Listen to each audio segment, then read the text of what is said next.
patokannya itu. Benar ya Bang ya? Benar sekali. Kasihilah Tuhanmu dengan akal budi. Tidak ada kasih Tuhanmu dengan iman. Tidak ada itu. Iman itu adalah inti. Artinya gini, ketika akal bekerja, menelusuri kemudian item-item kisi-kisi yang ada di dalam sebuah kitab suci, dan kita kemudian percaya itu, maka itulah iman. Itulah iman. Kitab suci kita baca. Contoh yang saya katakan tadi, yang saya bacakan misalnya, bagaimana kemudian Allah menguraikan firman-Nya terhadap iblis ketika iblis itu bertanya. Ketika iblis itu kemudian dikatakan para malaikat sujud kepada Nabi Adam. Fasajadal malaikatu kulluhum ajma'un. Dan para malaikat itu bersujud semuanya, illa iblis, kecuali iblis. Istakbara wa kana minal kafirin. Iblis ini menyombongkan diri dan dia termasuk dari golongan kafir. Qala ya iblisu, wahai iblis. Allah berfirman, wahai iblis, apakah yang menghalangi kamu sujud dan menghormat kepada Adam, yang mana Adam aku ciptakan dengan kekuasaanku sendiri? Ma mana'aka antas juda lima khalaqtu biyadah. Kenapa kamu tidak mau sujud menghormat kepada Adam? Apa kata iblisnya? Astakbarta am kunta minal alin. Apakah kamu itu menyombongkan dirimu, wahai iblis? Apakah kamu merasa dirimu lebih tinggi? Qala ana khairum minhu. Iblis berkata, aku lebih baik dari Adam. Kamu menciptakan aku dari api, sedangkan Adam kau ciptakan dari tanah. Saya minar dan dia mintin dari tanah. Qala fakhruj minha fa innaka rajin. Kata Allah, kalau begitu keluarlah kamu dari jannah ini. Sesungguhnya kamu adalah makhluk yang terkutuk, rajim, terkutuk. Nah, ketika iblis turun ke bumi kemudian, apa kata iblis? Wa inna alaika la'nati ila yaumiddin.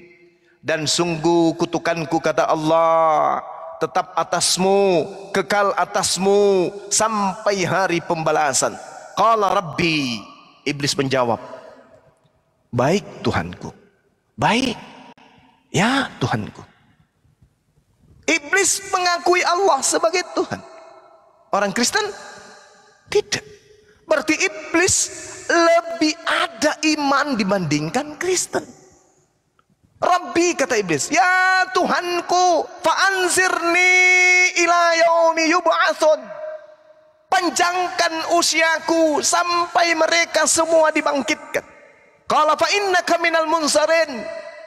Allah berfirman, maka sesungguhnya kamu termasuk golongan yang diberi penangguhan. Umurmu akan panjang, wahai iblis. Ila yaumi waqtil maklum, sampai hari yang telah ditentukan waktunya, yaitu hari kiamat. Aku panjangkan umurmu, wahai iblis. Silakan Anda menggoda ciptaanku, Adam, anak cucu Adam, silakan, aku panjangkan usiamu, silakan Anda sesatkan sesat-sesatnya mereka. Apa kata iblis? Fabi izzatika, demi kemuliaanmu wahai Tuhanku. Iblis pun memuji Allah. Iblis mengatakan, demi kemuliaanmu ya Allah. Kristen tidak pernah memuji Allah, menganggapnya Tuhan saja kagak. Makanya Al-Quran mengatakan apa? Ulaika hum syarrul bariyah. Orang-orang kafir itu seburuk-buruknya makhluk, lebih buruk daripada iblis. Iblis seiblis-iblisnya mengaku dirinya adalah hamba ciptaan Allah.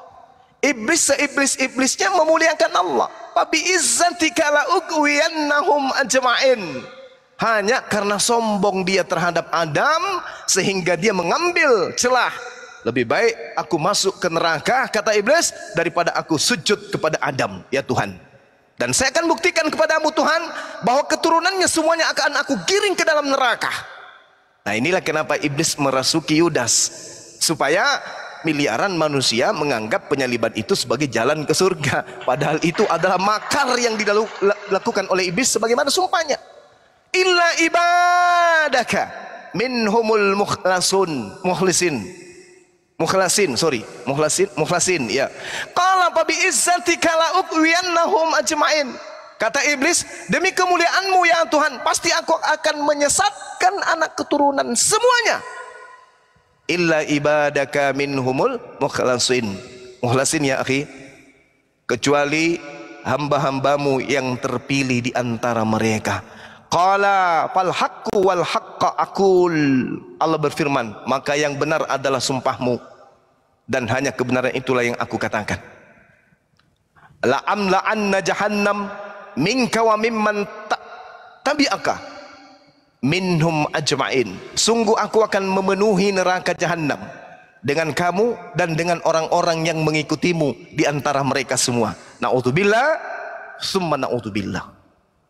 Nah inilah saudara-saudara ya, bahwa ketika ada orang bermimpi masuk surga, ibadahnya hanya sekali seminggu, yang disembah pun cuma ciptaan, itu pun cara ibadahnya tidak diperintahkan oleh para nabi, itu hanyalah mimpi di siang hari. Mimpi. Bahkan Matius 7 nomor 15 sampai nomor 23 sudah diwariskan kepada mereka apa? Neraka. Enyahlah daripadaku, kalian semua adalah pembuat kejahatan. Matius 13 nomor 50, pembuat kejahatan dilemparkan ke dalam api neraka yang menyala-nyala. Waman azlama mimman iftara 'ala Allahil kadziba wa huwa yud'a ilal Islam. Siapakah mereka orang bodoh ini? Siapakah mereka pendusta-pendusta ini? Mereka adalah yang menceritakan tentang Tuhan, tentang Allah, tentang Tuhannya Abraham, Ishak dan Yakub dengan pola yang tidak benar. Padahal Islam sudah datang kepada mereka, diajak Islam kepada mereka, tapi mereka masih menceritakan hal-hal yang tidak rasional. Oh, Tuhannya Abraham pernah datang di abad pertama, menjadi bayi, menjadi orok, disunat, netek, begitu besar, dibunuh, habis itu mati, habis itu bangkit dari kematian, habis itu naik ke langit. Waduh, ini apa rek? Ini yang dikatakan oleh Allah, ulaika hum sarrul bariyah. Makanya tadi Bung, sebelum saya tutup, tadi itu saya mengatakan bahwasanya kalau iblis tidak berhasil menyalibkan Yesus, yang berduka siapa? Yang berduka. Nggak tahu. Kalau Yesus tidak berhasil mati di atas tiang salib, maka yang berduka siapa? Iblis. Iblis ya bang, benar ya? Iblis. Nah, Kristen ikut berduka enggak kalau tidak ada penyaliban? Tidak. Senang dia, dosanya dihapus. Kalau tidak ada penyaliban, Kristen berduka tidak? Tong. Tidak berduka, tidak berduka ya? Loh, lalu? Kalau ada penyaliban. Kalau tidak ada penyaliban, Kristen ini berduka tidak? Oh tidak. Lalu yang mereka sembah? Kalau tidak ada penyaliban, berarti tidak ada Kristen bang. Tidak ada, maksud tidak ada. Masya Allah. Jadi sejatinya kalau tidak ada penyaliban, Kristen ini berduka karena tak ada yang menebus dosa mereka. Iya benar, benar. Benar kan? Iya, berarti Kristen ini harus berterima kasih kepada siapa? Udah dikasih kunci biru itu Rosidnya. Iblis, masa iblis sih bang?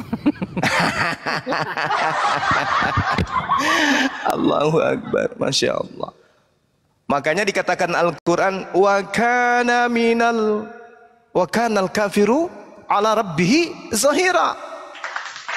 Dan adalah orang-orang kafir penolong-penolong setan di dalam durhaka kepada pencipta langit dan bumi. Bang, coba. Maaf, ya. Ini ada sanggahan. Gimana bang? Aku bisa bang, aku tinggal dulu gitu. Taruh lu satu, taruh lu. Tong. Ya. Lebih masuk akal mana, Tong, ini ada dua sebelum turun nih. Lebih masuk akal mana? Tuhan menciptakan manusia atau Tuhan menjadi manusia? Lebih masuk akal mana? Lebih masuk akal Tuhan menciptakan manusia sih. Berarti di Bible-mu Tuhan menjadi manusia tidak masuk akal ya? Iya kalau Bang Zuma yang bilang kayak gitu sih tadi, iya sih. Seperti itu. Kalau sudah tidak masuk akal, masih bisa diimani nggak tuh? ketawa dia cuma. Iya juga sih sebenarnya. Bener juga. Bener. Ya Tapi udah kalau- buat apa diimani kalau nggak masuk akal? Iya. Jadi iman itu bro, menurut Bang Juma ya, saya tadi simak, iman itu jangan merusak akal, jangan mematikan akal. Oh. Tapi kalau di Islam sendiri itu iman tanpa perbuatan juga tetap nggak nol gitu, maksudnya tetap sama juga seperti itu. Diterangin Bang Juma lagi tuh. Gimana? Kalau di Islam sendiri juga berarti kalau iman tanpa perbuatan nggak kepake juga gitu, dasarnya nol juga gitu. Kalau di Kristen kan iman tanpa perbuatan mati ya, seperti itu. Iya, betul. Jadi iman tanpa perbuatan adalah mati, buta, lumpuh. Nah sekarang iman ini apa? Iman ini dihasilkan dari produk apa? Iman itu adalah intisari dari kepercayaan. Kepercayaan ini harus bertumbuh dari akal. Akal ini harus ditopang oleh wahyu. Wahyu inilah yang disebut kitab suci. Jadi iman yang syarat dengan perbuatan tapi dihasilkan dari sesuatu yang tidak benar, maka itu iman buta. Contoh nih, orang-orang beriman menyembah kepada anak Maria. Oh hebat, keren. Tapi kita telaah, apakah itu rasional? Tuhan menjadi manusia, Tuhan dibunuh manusia, apakah itu rasional? Tidak rasional. Berarti iman ini cacat.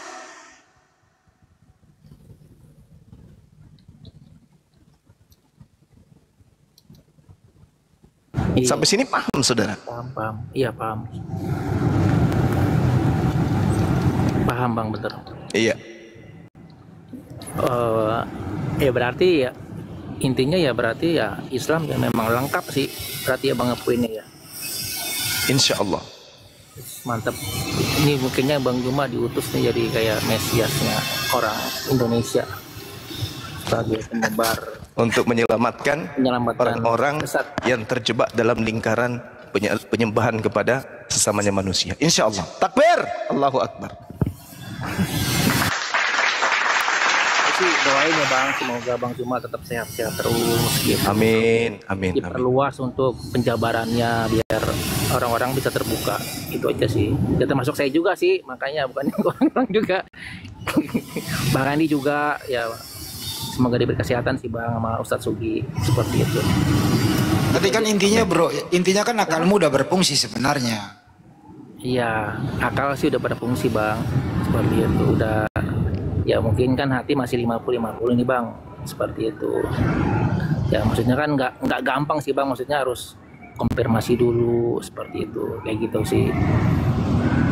Ya berat sih emang ya Bang ya, ya seperti itu ya, mungkin perlu butuh waktu berapa hari lah, seperti itu. Kayak lu tahu aja kapan lu meninggal bro.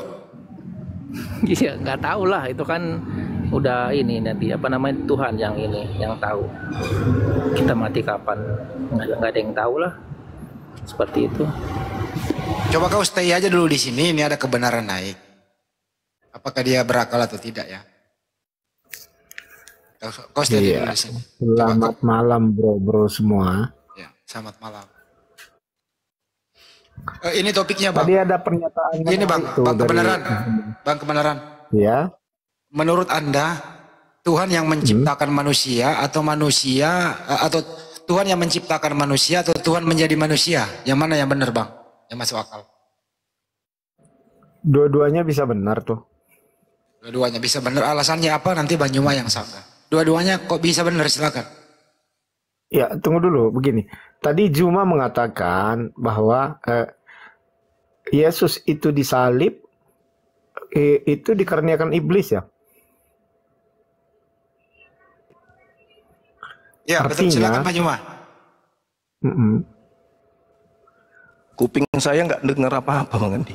Kata dia, Bang Juma tadi, Yesus itu ada penyaliban itu di tiang salib itu karena kehendak iblis. Itu. Kenapa? Dia menyanggah bahwa Yesus itu disalib bukan kehendak iblis tapi kehendak di luar iblis katanya. bukan kehendak iblis. Halo, selamat malam. Terus Yesus disalib itu kehendak siapa Bang semuanya nih? Ya, Yesus disalibkan itu karena dia mengaku bahwa dia adalah raja orang Yahudi. Makanya orang Yahudi waktu zaman Herodes itu mereka tidak mau untuk orang ada Kehendak yang siapa? melebihi mereka. Kalau bukan kehendak iblis, kehendak siapa? Oh, tidak kehendak iblis. Ya, terus kehendak siapa? Bang Andi, bentar Bang Andi. Dia mengatakan Yesus ngaku raja Yahudi, di mana ayatnya itu? Oh, Yesus sendiri yang mengatakan Ya, kan ada mana ayat? di Alkitab itu, cuma ya sebentar ya saya turun ambil Alkitab tuh, soalnya saya ada lagi di kios. Turun dulu. Nggak boleh di sini, nggak boleh asumsi, harus jelas ayatnya. Iya. Ya. Oke. Saya terangnya. Ustaz Tadi tadi bawah. maka pada Assalamualaikum Ustaz. betul nggak? Waalaikumsalam. Assalamualaikum Gurunda dan semuanya, Sasugi, Bang Andi dan lainnya. Waalaikumsalam warahmatullahi wabarakatuh. Kebenaran, putus-putus suaramu, kebenaran. Ya. Oke, udah jelas. Ya, silakan. Oke, tadi Juma mengatakan orang Kristen itu harus berterima kasih kepada iblis ketika Yesus disalib, betul tidak? Iya. Iblis itu adalah pahlawan untuk kalian. Oke, dengar ya. Saya bacakan dulu ini. Ya, Matius 16 ayat 21. Sejak waktu itu, Yesus mulai menyatakan kepada murid-muridnya bahwa ia harus pergi ke Yerusalem dan menanggung banyak penderitaan dari pihak tua-tua, imam-imam kepala, dan ahli-ahli Taurat. Lalu dibunuh dan dibangkitkan pada hari ketiga. Tetapi Petrus menarik Yesus ke samping dan menegur dia. Katanya, Tuhan, kiranya Allah menjauhkan hal itu. Hal itu sekali-sekali takkan menimpa engkau. Maka Yesus berpaling dan berkata kepada Petrus, "Nyahlah iblis, engkau suatu batu sandungan bagiku, sebab engkau bukan memikirkan apa yang dipikirkan Allah, melainkan apa yang dipikirkan manusia." Jadi kalau dari ayat ini, siapa yang menyangkal bahwa Yesus telah disalib dan berharap Yesus tidak disalib, dia adalah iblis yang memikirkan hal-hal dunia. Jadi tunggu dulu Bang Juma. Jadi di sini ketika Juma menyatakan bahwa Yesus itu tidak disalib, maka dari ayat Matius 16 ini 21 sampai 23 bahwa Juma itu adalah seorang iblis kalau dari ayat ini ya. Oke, baik. Oke, jadi gini Bung. Yakin malam ini Anda datang membawa akal? Nggak usah bicara akal. Anda sendiri Enggak, kutanya dulu supaya saya uraikan yang tadi Anda baca Matius 16 ini. Nggak usah bicarakan itu, silahkan sanggah aja. Nggak usah bicara akal. Oke. Ingat ya teman-teman yang ada di bawah, yang ada di YouTube, saya mengawali pertanyaan apakah saudara kita ini bawa akal atau tidak. Apa maksudnya tuh? Saya akan mengurai dengan pendekatan ilmiah dari data yang tadi. Sejak waktu itu Yesus mulai menyatakan kepada murid-muridnya Bani Israel bahwa ia harus pergi ke Yerusalem dan menanggung banyak penderitaan dari pihak tua-tua, imam-imam kepala dan ahli-ahli Taurat, lalu dibunuh. Ini pengakuan siapa? Pengakuan Yesus? Bukan, itu satu. Ini bukan pengakuan Yesus, ini narasi penulis buku Matius. Tapi itu Ini Yesus. Sabar dulu. Ini narasi yang dibangun Matius ini sudah tertulis sebelum kejadian atau setelah kejadian? Saudara kebenaran? Ini ditulis, Matius ini ditulis setelah kejadian atau sebelum kejadian? Menurut Anda seperti apa nih? Kan tadi sudah aku bilang bahwa akal tidak ada. Katanya Anda berakal, tapi masih menanya. Anda tahu ini Saya sudah pasti mengatakan buku Matius ini dituliskan setelah tragedi penyaliban. Kalau saudara gimana? Setuju nggak? Maksud Anda apa ini? Konteks. Ini cerita Matius, sabar. Ini cerita Matius. Konteksnya di ayat 21 ini ditulis sebelum kejadian. Konteks Alkitab ini. Jadi menurut Anda ini dituliskan. Saya ulang. Ini dituliskan, buku Matius ini dituliskan setelah kejadian atau sebelum kejadian?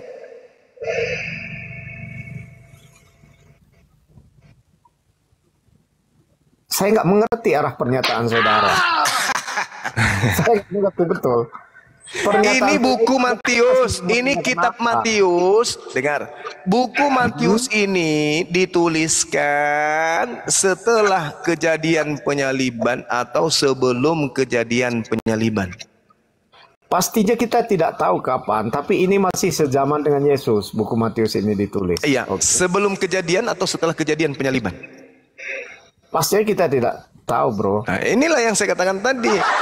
Saya susah berdialog kalau orang itu tidak gunakan akal sehatnya, menyembunyikan akal sehatnya. Anda yang nggak menggunakan akal sehat di sini. Muncul pertanyaan, ini buku Matius dituliskan kapan? Apa hubungannya dengan harus diketahui kalau dia sebelum kejadian sudah dituliskan, berarti itu cenderung kepada objek kebenaran. Tapi kalau dituliskan setelah kejadian, berarti dituliskan sesuai dengan selera yang memesan buku. Itu bukan lagi sanggahan, itu asumsi udah yang Anda bawa. Bukan, saya tidak menyangga, saya bertanya. Narasi penulis Matius ini dituliskan karena telah terjadi atau karena belum terjadi? Hubungannya apa dengan konteks Alkitab? Jelas berhubungan. Karena jelas hubungannya dulu, baru saya jawab. Kalau pertanyaannya tidak berhubungan. Oke. Ada nggak Yesus pernah mengatakan harus tergenapi apa yang tertulis, apa yang ditulis Matius di buku Matius? Pernah nggak Yesus mengatakan gitu? Pernah. Di mana? Oke, saya. Di mana? Ingat ya teman-teman, pertanyaan saya, pernah nggak Yesus berkata harus tergenapi apa yang tertulis di dalam buku Matius tentang saya? Itu pertanyaan saya. Ingat? Karena Yesus hanya mengatakan harus tergenapi apa yang tertulis tentang aku di dalam kitab Mazmur. Tapi sebelum saya jawab itu, Anda harus mengakui bahwa yang mengatakan Yesus tidak disalib itu adalah iblis dari konteks ayat ini. Tunggu dulu, saya belum sampai ke sana. Saya akan menguraikan, saya akan uraikan gratis tanpa perpuluhan, Bung. Saya akan menguraikan. Kalau itu yang Anda jadikan sebagai sandera, ingat, apa kata Yesus? Nyala iblis, engkau satu sandungan bagiku, sebab engkau bukan memikirkan apa yang dipikirkan oleh Allah. Nah, apa yang dipikirkan oleh Allah? Mazmur, Taurat, Tunggu dulu. Amsal. Jadi apa yang dipikirkan oleh Allah di sini bukan seperti yang Anda katakan. Ini jelas di sini. Petrus mengatakan bahwa kiranya Allah menjauhkan engkau dari hal itu. Hal itu apa? Penyalipan Yesus dan penderitaan Yesus. Jadi dari sini didapat siapapun yang berakal di sini menyatakan bahwa yang dipikirkan manusia di sini maksudnya bahwa Yesus tidak disalib. Jadi Anda harus mengakui dulu. Bukan itu. Bahwa bukan yang itu. tidak menyatakan Yesus disalib adalah iblis dari konteks ayat ini. Oke. Tolong tunjukkan pikiran Allah. Tolong tunjukkan pikiran Allah di dalam kitab yang saudara imani bahwa Yesus harus mati. Mana? Kita bicara dulu dari Matius 21 sampai 23. Jangan melewati dulu. Makanya saya bertanya kepada saudara. Saya bertanya, ini kitab Matius ini ditulis sebelum kejadian atau setelah kejadian? Hubungannya apa dengan ayat hubungannya supaya Anda tahu bahwa narasi Matius ini itu sudah sesuai dengan keadaan yang sebenarnya atau hanya dicocok-cocokkan iman Kristen. Oke, sebelum saya menjawab itu, kita dapatkan dulu poinnya dari sini. Bahwa yang menyatakan bahwa Yesus tidak disalib adalah iblis dari konteks ayat ini, betul atau tidak? Oh tidak, Bung.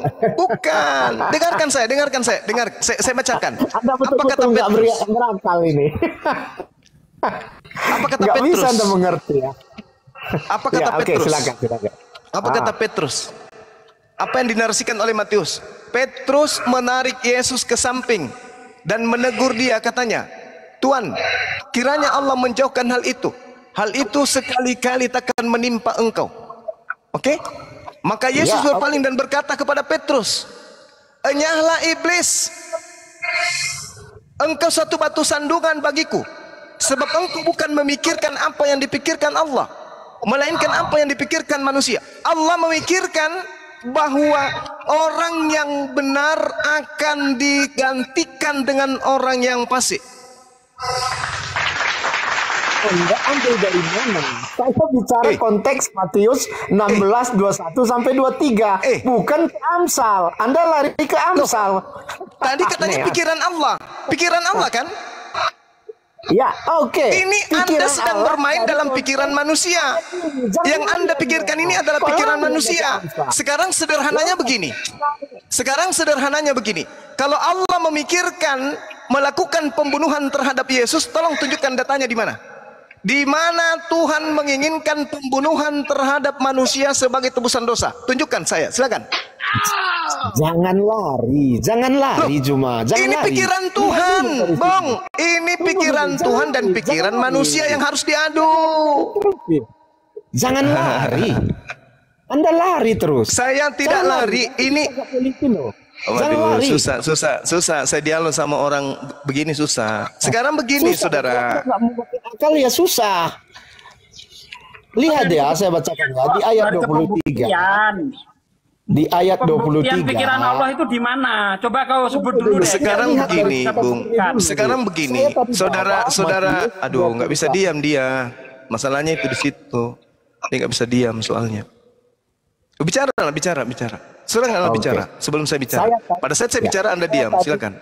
Ya, oke. Saya tadi membawakan Matius 16 ayat 21 sampai 23.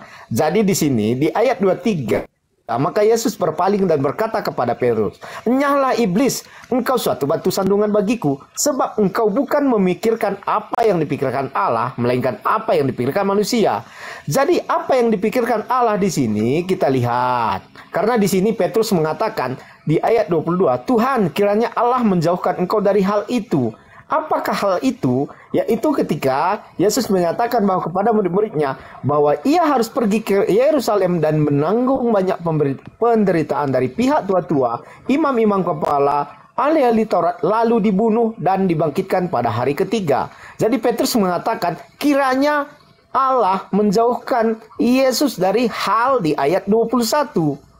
Jadi Yesus menjawab di ayat 23, "Nyahlah iblis." Jadi di sini Petrus berpikiran bahwa Yesus tidak akan disalib dan dibunuh. Yesus mengatakan kepada Petrus, "Nyahlah iblis." Jadi dari sini ditangkap kesimpulan melalui akal pikiran yang sehat bahwa yang menyatakan atau yang berharap Yesus itu tidak disalib adalah iblis. Dari ayat 23 begitu. Kita bahas ini dulu. Jangan melebar dulu ya Bang Zuma. Saya tidak melebar. Makanya di awal saya mengatakan, bisakah Anda membawa akal? Kan itu pertanyaan saya tadi. Nah, Anda membawa data ini. Sekarang ketika Anda membawa Mazmur 16, pertanyaan saya muncul kan? Enyahlah iblis, engkau satu batu sandungan bagiku, sebab engkau bukan memikirkan apa yang dipikirkan oleh Allah, melainkan apa yang dipikirkan oleh manusia. Apa yang dipikirkan oleh Petrus? Petrus memikirkan, kamu ini kan orang benar, kamu ini kan adalah nabi, kamu ini kan rasul.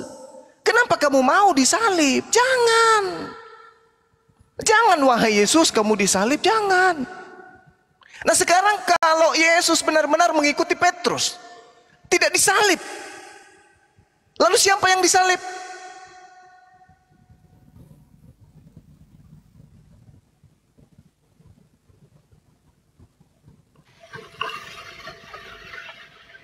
Siapa yang disalib? Kalau Yesus mengikuti keinginan Petrus, Yesus lari, Yesus pergi dari situ supaya kamu itu jangan disalibkan. menurut Tuhan, ketika kemudian Yesus ini dihindarkan dari penyaliban, pemikiran Petrusnya yang Anda jadikan acuan, bahaya Yesus ini, mati, benar-benar mati ini. Tapi menurut Tuhan apakah demikian? Tidak. Menurut Tuhan, ketika Yesus itu kemudian dibawa, kebenaran di mute dulu. Ketika Yesus ini dibawa untuk disalibkan, Tuhan menginginkan keadaan terjadi. Apa itu? Orang fasik dipakai sebagai tebusan bagi orang yang benar, dan pengkhianat sebagai ganti orang yang jujur. Ini yang Tuhan pikirkan. Ketika Yesus kemudian ditangkap, ketika Yesus kemudian dibawa, digiring untuk disalibkan, Tuhan kemudian punya konsep tidak sesuai dengan konsep manusia. Yang Anda pikirkan itu ketika Yesus disalibkan benar-benar mati. Tidak. Jangan Anda pakai gunakan pikiran manusia. Tuhan punya rencana. Tuhan merencanakan apa? Jelas sekali dalam kitabnya orang Yahudi. Orang yang jujur dilepaskan oleh kebenarannya, tetapi pengkhianat tertangkap oleh hawa nafsunya. Amsal 11 nomor 6. Anda kan mengatakan, Yesus mengatakan, kamu tidak memikirkan apa yang dipikirkan oleh Allah. Kamu hanya memikirkan apa yang dipikirkan oleh manusia. Sementara Allah memikirkan apa? Orang jujur dilepaskan dan oleh kebenarannya, tetapi pengkhianat tertangkap oleh hawa nafsunya. Pengharapan orang fasik gagal dan dari kematiannya, dan harapan orang jahat menjadi sia-sia. Orang benar diselamatkan dari kesukaran,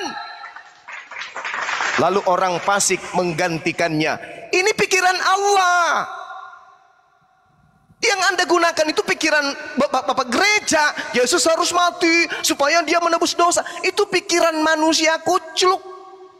Yang Tuhan inginkan adalah Yesus digiring untuk disalibkan, Yesus kemudian diadili, Yesus kemudian pada saat dia ingin dieksekusi, yang menggantikannya adalah orang fasik.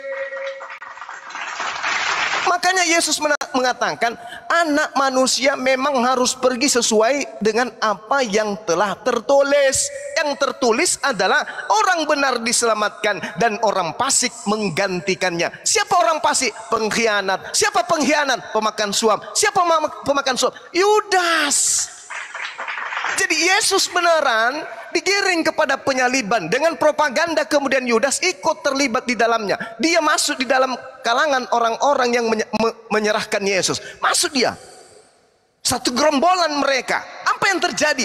Tuhan membuat pembalasan terhadap makar tersebut. Ini yang perlu Anda pahami. Ketika Anda mengatakan, nyala iblis, engkau suatu batu sandungan bagiku, sebab engkau bukan memikirkan apa yang dipikirkan oleh Allah. Yang dipikirkan oleh Allah adalah orang fasik menggantikan orang benar. Mari saya lihat di dalam Lukas 24. Sedikit lagi bang, habis itu Anda bicara. Lukas 24 nomor 44, Yesus berkata, inilah perkataanku yang telah kukatakan kepadamu ketika aku masih bersama-sama dengan kamu, yakni bahwa harus wajib digenapi semua yang tertulis tentang aku dalam kitab Mazmur. Harus. Bukan di kitab Matius, bukan di Roma, bukan, tapi di kitab Mazmur. Apa yang tertulis tentang Yesus dalam kitab Mazmur? Kita baca.